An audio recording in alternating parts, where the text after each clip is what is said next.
Hey y'all, it's Mr. G getting back to you guys with the second part of C7. So in this lesson, we're going to go over polyatomic ions. Okay, so what polyatomic ions are they're a more complex ion, and it's actually a cluster of atoms that behave as a single unit. So you can find them on the periodic table, sort of between the two sides. So where hydrogen peaks up and where some of the noble gases peak up with helium. In the middle of the table, just above the transition metals, you'll actually see a table called the polyatomic ion table. Okay, in there, they're more or less alphabetized by name, but also kind of grouped together if they're similar. You can find these polyatomics. So some of the ones you might see are things like here, OH. That's called hydroxide. Okay, and they have their own names and they behave as ions with specific charges. Okay, something like NO3 is nitrate.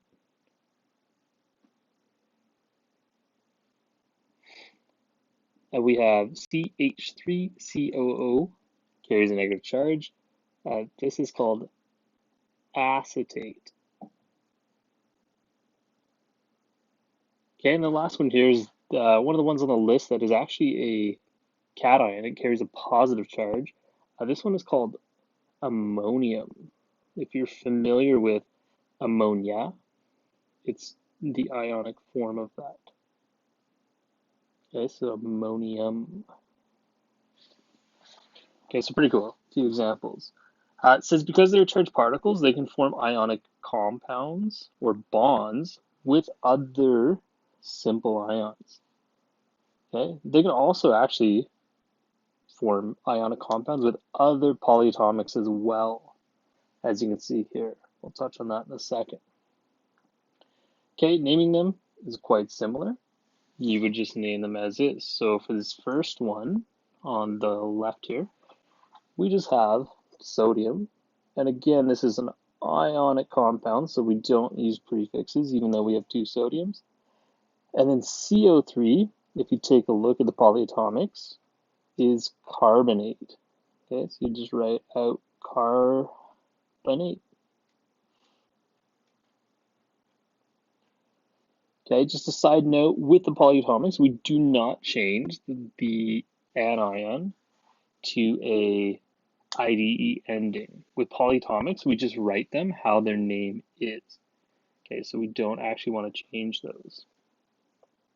With the other one down here, we have NH4S. NH4, and then we have two of them, and then SO4. We just name it based on these two polyatomics. So we have ammonium, and then SO4 is sulfate. Okay, so pretty cool, relatively straightforward. It's very similar to just writing out ionic compounds. The only difference is we're just looking at a different spot for more complex ions. Instead of looking just at the elements, we need to look at the polyatomic table. So we'll just continue on and take a look at a few more examples. So this first one here, we have Li2CO3. Again, we take a look at that. We know it's a polyatomic because it's made up of more than just two elements. Okay, so we have Li. If we take a look at the periodic table, left-hand side, we're going to find out that that is lithium, and we just write the name as is. So we got lithium, and then CO. That's actually carbon and oxygen. We can't have an ionic compound that is lithium carbon oxide. That just sounds really strange. So anytime you see that you have two elements, stop and think, maybe I should double check on the polyatomic table for this. If you look at CO3, you'll notice that it is carbonate.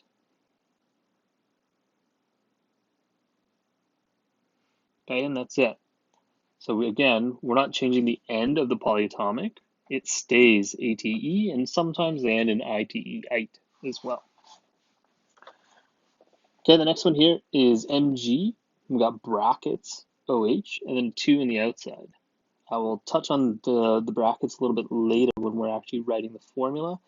For now, again, we look at Mg, take a look at the left side of the periodic table, and we find that is magnesium.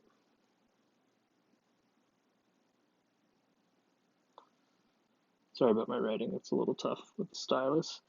OH2, again, we have two elements, oxygen, hydrogen. It's a little strange, so we take a look at the polyatomic table, and we find out that is a polyatomic called hydroxide. Okay, this one actually, oddly enough, ends in IDE, but again, is still a polyatomic. There's no changes to those, so we just write it as is. All right, for writing the formula of a compound containing a complex ion, we treat the polyatomic as one unit. If we need more than one, we would use brackets to identify that. We, just like we did for ionic compounds, would write down the charge of each part and then balance the charges as needed. So adding more of a specific element or more of a polyatomic. Okay, so for this first one, we have calcium hydroxide. Calcium, if we write the symbol and charge, is Ca, and it carries a 2 positive charge. Hydroxide, on the other hand, is OH, and it carries a negative charge.